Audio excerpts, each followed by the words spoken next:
हामीले सरस्वती सामान्यतः हेऱ्यौँ भने राज्यले पर व्यक्तिमा गरेको लगानी र हाम्रो व्यक्ति अथवा निजी तहबाट सञ्चालित अस्पतालहरूले गरेको लगानी हामीले हेऱ्यौँ भने सरकारीको तुलनामा त्यति धेरै महँगो हुन जाँदैन। किन सरकारीकोमा चाहिँ सम्पूर्ण चिज राज्यले बियर गर्छ, राज्यले कर्मचारीलाई तलब खुवाउँछ, घर भाडा तिर्नु परेन, विद्युत यावत कुराहरू चाहिँ मेसिन इक्विपमेन्ट प्लान्टदेखि सबै राज्यबाट त्यसलाई अनुदान दिने राज्यले खर्च गरेको हुन्छ भने यो निजी स्तरमा सञ्चालित चाहिँ सम्पूर्ण व्यक्तिगत तर्फबाट लगानी पर्नेको कारणले गर्दा सशर्त हेर्दाखेरि चाहिँ कस्ट वाइज त देखिन्छ, तर इनफ्याक्टमा हामीले कस्टिङको हिसाब गर्ने हो भने त्यस्तो धेरै महँगो चाहिँ राज्यको तुलनामा चाहिँ महँगो हुन चाहिँ जाँदैन। पछिल्लो समय निजी स्वास्थ्य संस्थाहरूको सेवा अत्यन्तै महँगो भयो भन्ने जनगुनासो सुनिन्छ।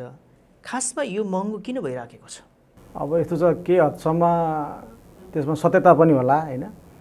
अब महँगो हुने कारण चाहिँ विभिन्नहरू छन्। अब त्यो मध्येको एउटा कारण के हो भन्दाखेरि चाहिँ निजी तहमा सञ्चालित अस्पतालहरू सबै त्यो व्यक्ति अथवा संस्थाले लगानी गरेर सञ्चालन गरेको हुन्छ।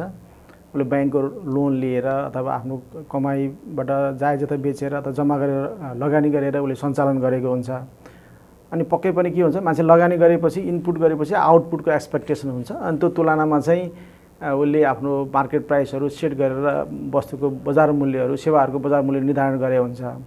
तर तथापि हामीले के भुल्नु हुँदैन भन्दाखेरि चाहिँ हामीले सरस्वती सामान्यतः हेऱ्यौँ भने राज्यले पर व्यक्तिमा गरेको लगानी र हाम्रो व्यक्ति अथवा निजी तहबाट सञ्चालित अस्पतालहरूले गरेको लगानी हामीले हेऱ्यौँ भने सरकारीको तुलनामा त्यति धेरै महँगो हुन जाँदैन। किन सरकारीकोमा चाहिँ सम्पूर्ण चिज राज्यले बियर गर्छ, राज्यले कर्मचारीलाई तलब खुवाउँछ, घर भाडा तिर्नु परेन, विद्युत यावत कुराहरू चाहिँ मेसिन इक्विपमेन्ट प्लान्टदेखि सबै राज्यबाट त्यसलाई अनुदान दिने राज्यले खर्च गरेको हुन्छ भने यो निजी स्तरमा सञ्चालित चाहिँ सम्पूर्ण व्यक्तिगत तर्फबाट लगानी पर्नेको कारणले गर्दा सशर्त हेर्दाखेरि चाहिँ कस्ट वाइज त देखिन्छ, तर इनफ्याक्टमा हामीले कस्टिङको हिसाब गर्ने हो भने त्यस्तो धेरै महँगो चाहिँ राज्यको तुलनामा चाहिँ महँगो हुन चाहिँ जाँदैन।